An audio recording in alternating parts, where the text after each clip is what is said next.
Qual a notícia que você teve o prazer de escrever, de falar, e a notícia que você não teve tanto prazer, lastimou?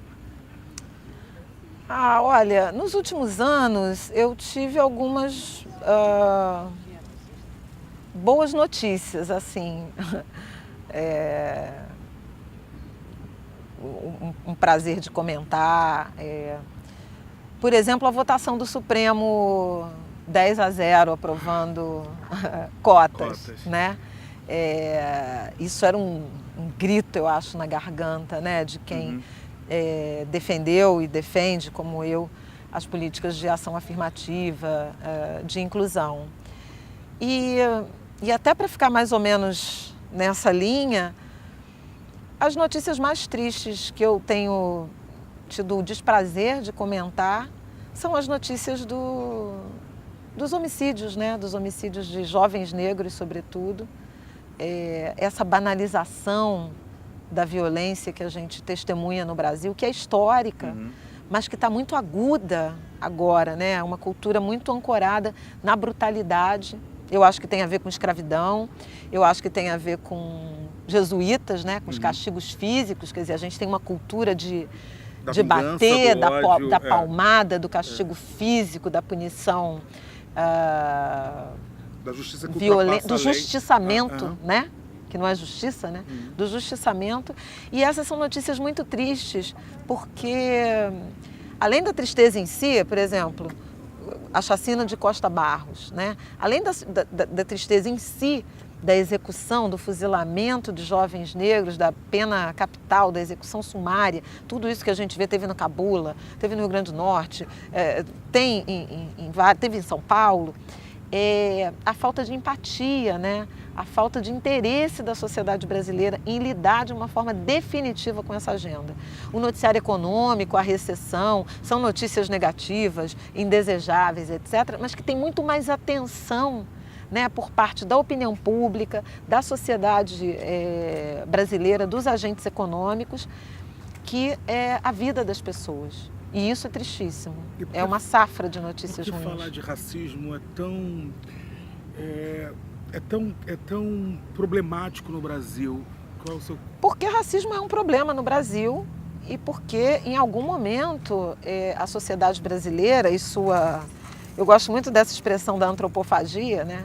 Que você mastiga, digere e elimina uma outra coisa, ela pactuou uma imagem ideologizada de uma democracia racial que foi ancorada numa miscigenação que é real e que eu acho até, em alguma medida, impressionante, como da brutalidade da escravidão, do racismo, da exploração da mão de obra dos africanos escravizados, surgiram relações de afetos entre brancos e negros.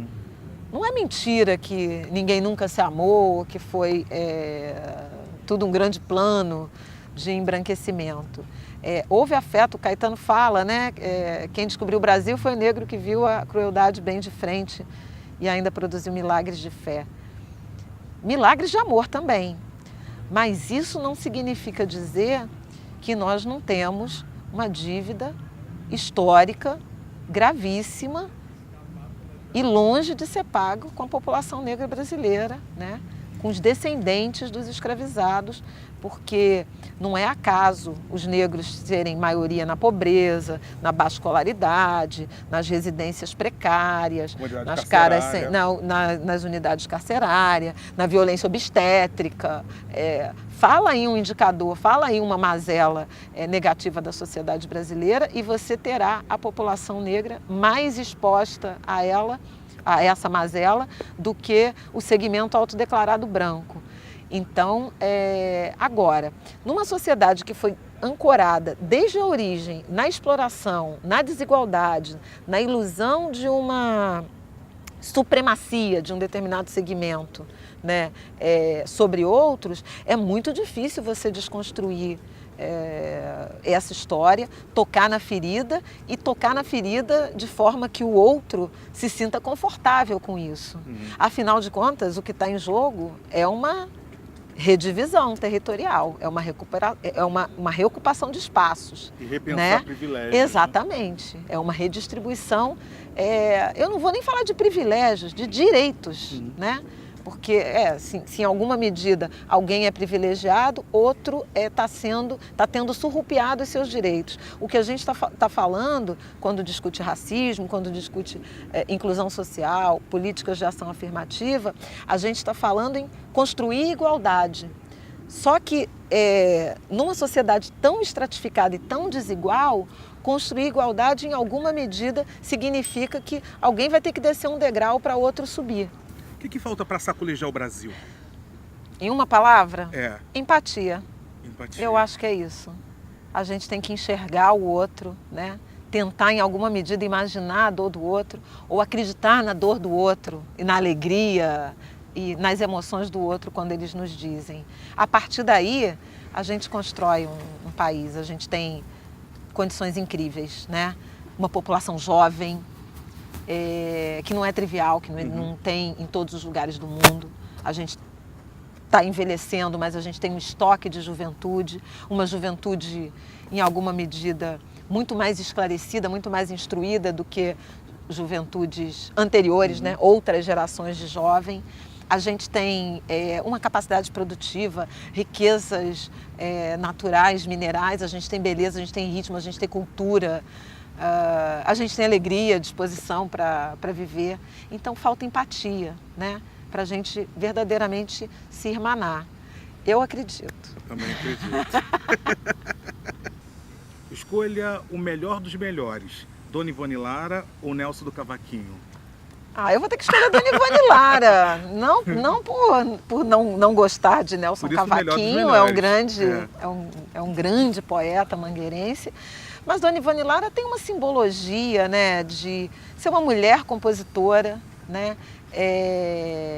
uma mulher com papel, com protagonismo diferente nas demarcações que o próprio samba, que também é um meio muito machista. Né, demarcou. Então, pela capacidade de transgredir, pela capacidade de surpreender e pelo enorme talento, né, Dona Ivone Lara. Mulheres negras sempre. Sua perspectiva, jornalismo e internet? A profissão vive uma transformação, né, que em alguma medida, ruim, ou que tem sido ruim, em larga medida, para o que a gente se convencionou chamar de indústria de comunicação, os meios, né, as empresas, mas, por outro lado, muito desafiante para quem é profissional de imprensa. Quer dizer, uma coisa são estruturas gigantescas, custosas, verticalizadas, que têm um processo de decisão muito lento e que têm uma capacidade limitada, em razão desse tamanho de estrutura, de rapidamente se atrelar aos novos meios e produzir inovação. Outro lado são os profissionais que, uma vez convencidos de que essa transição veio para ficar, né, se adequem a ela e se percebam como uma unidade individual de produção. Faz algum tempo que no jornalismo eu me vejo assim, minha cabeça, minha voz, né, minha capacidade de articulação, minha mão direita e meu smartphone, somos uma unidade de produção de notícias. Então eu consigo apurar, gravar entrevista, fazer foto, digitar, postar num blog. Então, assim, o céu é o limite.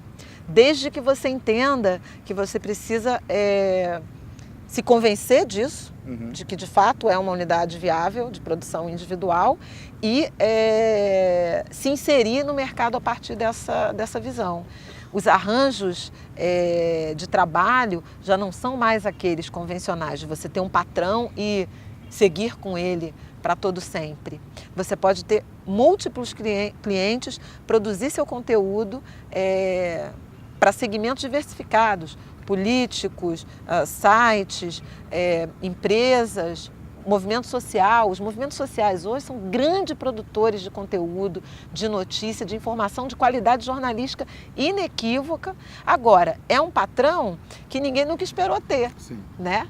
A gente que entrou na faculdade entre os anos 80 e 90 foi treinado, formatado para uma outra realidade de mercado que não existe mais. Agora, eu acho desafiador, e o que é a vida, né? Que não desafio.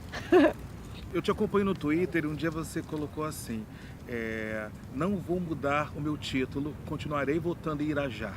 A raiz é importante aqui. A raiz é importante. Mas você sabe que eu mudei? Quando eu perdi minha mãe, eu mudei. Eu não consegui mais ir, porque... E é engraçado isso, porque eu achei que eu ia sofrer indo, e eu já tive uma eleição sem ela, e eu sofri não indo também. Porque o exercício cívico, no seu local de origem, ele tem uma simbologia muito grande. Né? Especialmente quando seu local de origem é um subúrbio do Rio de Janeiro.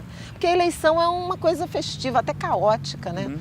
Tem boca de urna, tem panfleto pelo chão, tem engarrafamento, tem os amigos de infância com seus filhos, mulheres, ex-mulheres, tem o churrasco, tem o botequim da esquina, tem a cerveja. Tinha a comida de mãe. A minha mãe morreu subitamente em 2011. Não estava doente, não estava nada.